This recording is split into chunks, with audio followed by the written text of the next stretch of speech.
three, four.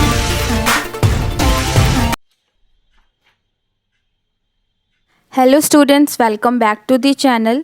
तो आज हम करेंगे chapter 2 is matter around us pure, class 9th का next topic which is concentration of a solution. Concentration of solution, इससे पहले हमने सॉल्यूशन पढ़ा, ठीक है। तो सॉल्यूशन क्या हमें पता है, सॉल्यूट एंड सॉल्वेंट का बना होता है। सॉल्यूट एंड सॉल्वेंट के बिना सॉल्यूशन नहीं होता, मैं हर बार बोल रही हूँ।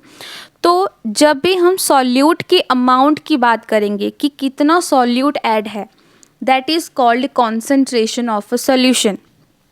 क्लियर हुआ? डेफिनेशन पे देखो, it is the amount of solute present in a given amount of the solution और अ सॉल्वेंट।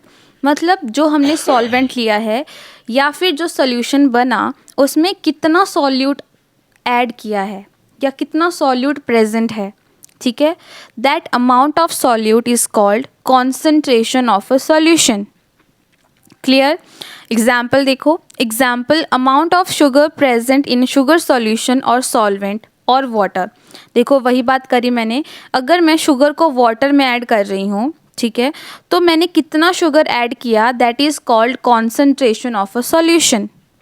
ओके, इसका एक्सप्रेशन बहुत इंपॉर्टेंट है बिकॉज न्यूमेरिकल्स के लिए बहुत इंपॉर्टेंट है। सो कॉन्सेंट्रेशन क्या होती है, concentration of a solution equals to amount of solute upon amount of solution. देखो वही बात आ गई, जितना सॉल्यूट का अमाउंट है अपॉन सॉल्यूशन जितना है, ठीक है। अब बात आती है कि ये जो अमाउंट है या फिर जो कॉन्सेंट्रेशन है, कॉन्सेंट्रेशन को भी डिफरेंट टर्म्स में मेज़र किया जाता है, ठीक है। जैसे कि फर्स्ट है mass by mass, second is mass by volume and third is volume by volume. अब हमें बस एक एक करके इनके न्यूमेरिकल्स और इनके फॉर्मूलाज देखने हैं। यही एक न्यूमेरिकल्स बहुत इंपॉर्टेंट न्यूमेरिकल्स हैं जो आपको आएंगे, ठीक है। तो फर्स्ट करते हैं, first is mass by mass percentage of a solution. तो मास बाय मास परसेंटेज मतलब कि इसमें जो मेज़र करेंगे हम वो मास के अकॉर्डिंग करेंगे।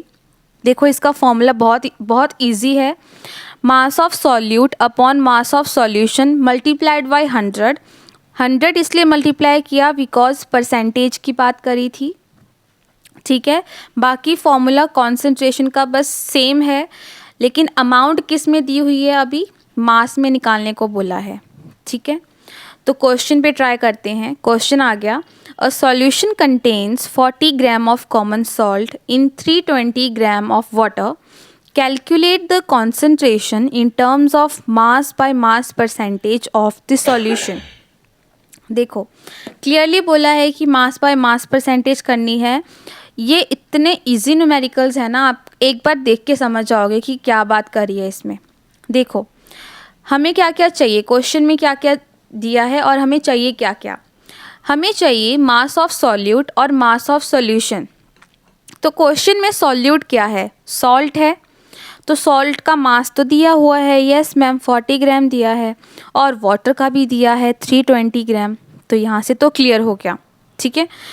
तो यहाँ पर लिखा हुआ है मास of solute given 40 gram and mass of solvent which is water is given 320 gram. Given है, लेकिन फॉर्मूले में किसका मास चाहिए, सॉल्यूशन का चाहिए। सॉल्यूशन किससे बनता है, सॉल्यूट एंड सॉल्वेंट से। तो देखो हमने इन दोनों को ऐड कर दिया, 40 + 320, तो ये आ गया 360 ग्राम। यहाँ से हमें मास ऑफ सॉल्यूशन भी पता चल गया। अब बस मास परसेंटेज के फॉर्मूले में पुट करना रह गया। तो mass of solute upon mass of solution multiplied by 100 equals to mass of solute दिया है 40 gram and mass of solution हमने निकाला 360 मल्टीप्लाइड बाय 100 इक्वल्स टू 11.1%, ठीक है। कोई टफ था? नहीं था। यस मैं बोल रही हूँ ना, बहुत इजी न्यूमेरिकल्स हैं। अगर समझ नहीं आया एक बार वापस से रिवर्स करो वीडियो को और देखो, एक ही बारी में समझ आने वाले लेक्चर्स हैं ये, ठीक है। तो इस वीडियो में इतना ही, अब मिलते हैं नेक्स्ट टॉपिक के साथ नेक्स्ट वीडियो में। Thank you students.